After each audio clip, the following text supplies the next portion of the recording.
says right here, if you turn off this setting, some applications cannot be used. This is talking about YouTube and also such as like Netflix. So after you do that, you're going to want to turn off your PlayStation 4. After you turn off your PlayStation 4, you're going to want to download two important applications. It's going to be the Elgato app and also the OBS Studio app. So right now we're going to download Elgato, which is these two applications. What you want to do is go to elgato.com, and on the top right, you're going to see it says downloads.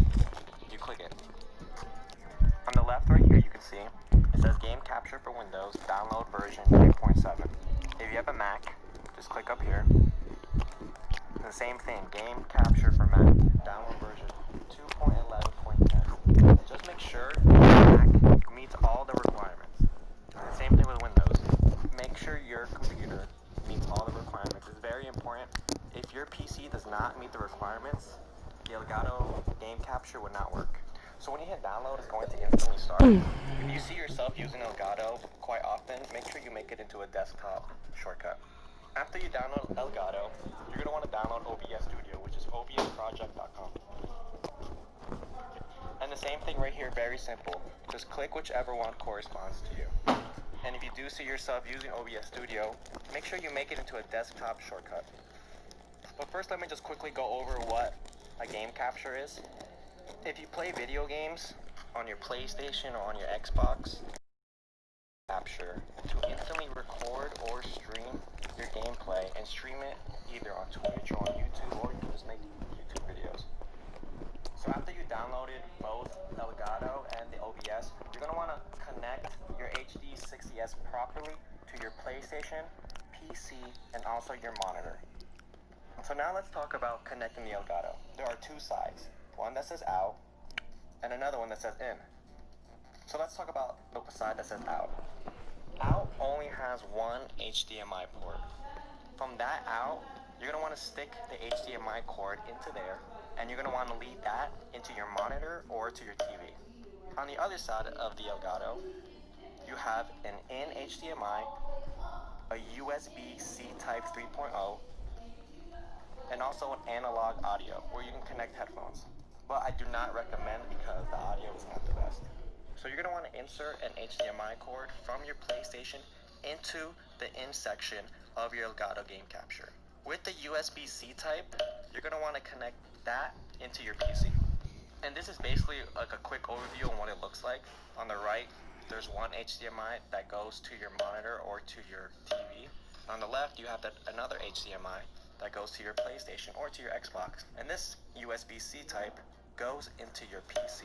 So now that you have successfully plugged in your Elgato Game Capture, you're going to want to open Game Capture HD.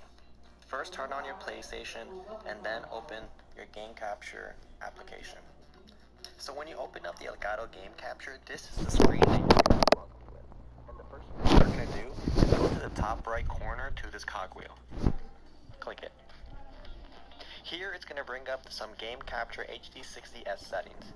Is make sure you have the correct input device. Mine is a PlayStation 4. Yours can either be an Xbox One or an iPad or Wii U. This just goes to show all the different compatibilities that the Game Capture has. I'm going to go over my settings really quick. For my audio input, I have an HDMI Audio Game Capture 60S. For HDMI color range, I keep it as standard because sometimes when you hit expanded and your PC isn't the best, it will create a white haze on your gameplay. For profile, I keep it as HD 1080 and I allow 60 frames per second. My computer is not the strongest or the best, so I keep quality as good. I keep the quality at good because if you don't have the best PC, your PC will slow down if you have the quality too high. So when I keep it down to good, it keeps my computer running well and it keeps my recordings looking smooth. For cropping, I have none, and I have these three boxes unchecked. For picture, I keep it all the same, as well as audio, and as well as profiles. So after you just finish with capture, click OK, and you want to exit out. When you're done with there, you're going to hit the next cogwheel on the top right corner, which is the Game Capture HD preferences. So the first thing you want to make sure that when you do capture your recordings and streams, that you know where your videos are going to. So this is where you can change the locations. In sharing, I only have YouTube and this MP4 file marked. I do this because it allows my computer to run faster and smoother.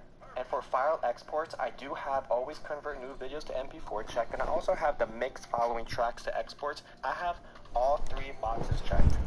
For file export, it keeps my computer running well and 1080, and I allow 60 frames per second. For my audio input, I have an HDMI audio game capture 60S. For HDMI color range,